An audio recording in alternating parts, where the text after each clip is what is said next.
So Brad Tayson Music has exposed himself as the newest pussy on the internet recently, as he's been in a weird controversy over a picture he took, which Twitter flipped out over because he went to a H3H3 live event with free tickets that he was given by someone in their crew. Seems like a nice gesture to me. And while he was there, he took a picture with Ethan Klein, which caused some backlash because Ethan self-identifies as a Zionist, which in the current political climate with the whole Palestine conflict is a divisive position, even though Ethan has been outspoken in his support of Palestine. But I'm not going to get into the gay politics of this. I'm more interested in how he responded to this on Twitter.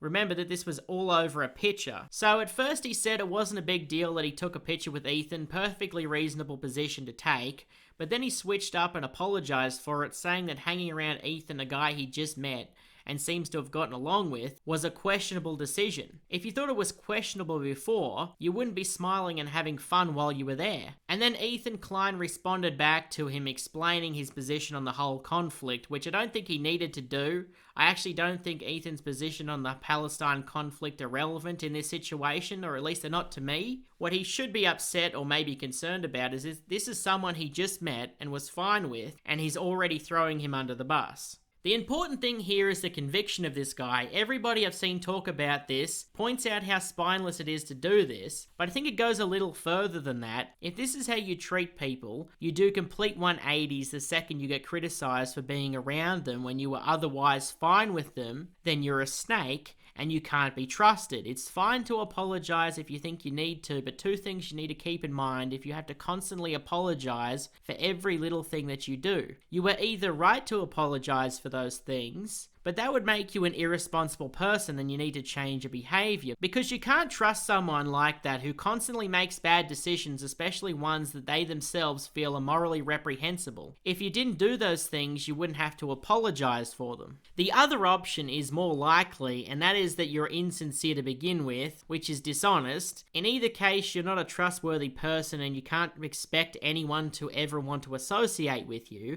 And to add to that point, the way that he responded to Turkey Tom was also snake behavior, as I'm pretty sure these guys were cool at one point, or at least that's what laughing behind your back would imply, that they were once friendly and he's been laughing behind his fucking back this whole time, which again is cowardly.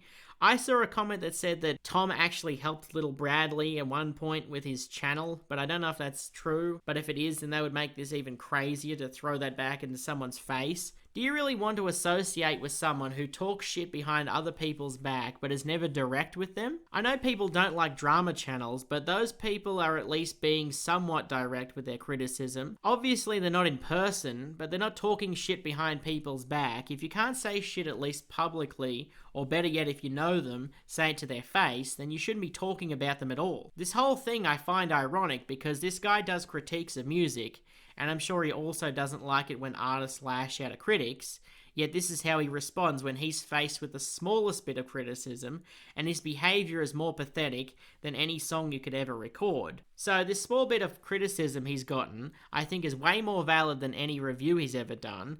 The criticism he's taking to heart isn't criticism he should be listening to in the first place. He's responded to it by saying that he's gotten sloppy and he should be more harsh on himself, and saying that people are validated and being betrayed and disgusted with him. Shut the fuck up and grow a pair.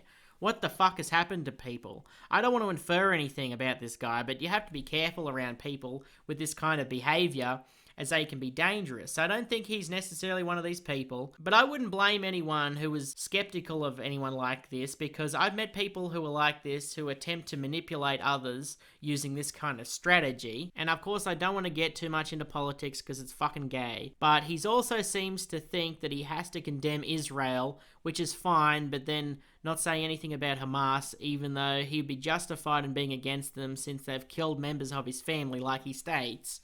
So are they less important than appeasing the Twitter freaks? And then he follows it up by saying that he will listen to Palestinian voices, which is the most politician-sounding statement. It sounds like every company that says it welcomes diversity. Again, this sounds insincere, or it's real, and in that case you're insane, just like everyone else on Twitter, thinking that you have to apologize for literally everything. And so I'm glad that there are more people, as far as I'm aware, going against this because while it's not the most serious thing in the world, it definitely shows where we're at in society. If you know where you stand on an issue, you don't need other people to believe that you're on their side. Someone who has conviction can associate with people they don't agree with and still hold strong on their position. And these rare people in society don't need to apologize all the time because they know that they didn't do anything wrong.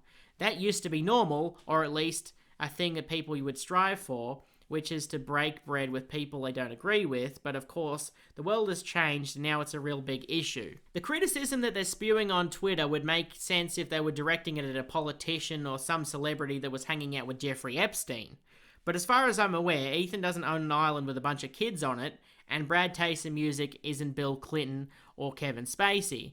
But any and all sympathy that you could feel for this guy after all of this pressure that he's had from Twitter, that is, if you had any to begin with, should be discarded, because in the end this dude flat out admits that he's spineless and wants to appease everyone, which was more likely the outcome out of all of this, that he was insincere to begin with, and doesn't believe anything he just said. And so, as a critic who is constantly spewing his opinion, he cannot be trusted or taken seriously after this. It's like every day is hard, and I have to just cope with the new way that my brain works.